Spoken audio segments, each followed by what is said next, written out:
அவர்கள் சார்ந்திருக்கையில் எடுத்திருக்கக்கூடிய கொள்கையை இந்நாள் வரைக்கும் நிறைவேற்றி இருக்கிறார்களா, அதை நடைமுறையில் கொண்டு வந்திருக்கிறார்களா அப்படின்னா கட்டாயம் இல்லை. அப்போ இதிலேருந்து மக்களுக்கு ஒரு மாற்று என்பது கட்டாயம் தேவைப்படுது. இவங்க மாறி மாறி லாவணி கச்சேரி பாடுறதே ஒரு வழக்கமாக வைத்திருக்கிறார்கள் அப்படிங்கிறது தான் நம்மளால பார்க்க முடியுது. இப்ப தாவேக்காவும் நீங்களும் பாடுற மாதிரியா? அது வந்து எப்படி சொல்றது?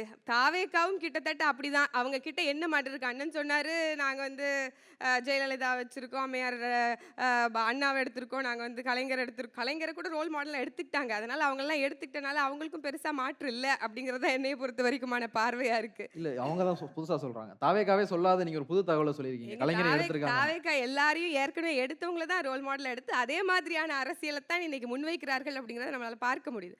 அப்படி அதிகாரத்துக்கு வந்து ஊழல் செய்வது அப்படிங்கிறது நம்மளுக்கு தெரியும். ஆனால் அதிகாரத்துக்கு வருவதற்காகவே ஊழல் செய்வது என்பதெல்லாம் வந்து நம்ம இந்த அரசியல் வரலாற்று இந்த சமகாலத்துல பார்க்கக்கூடியதே.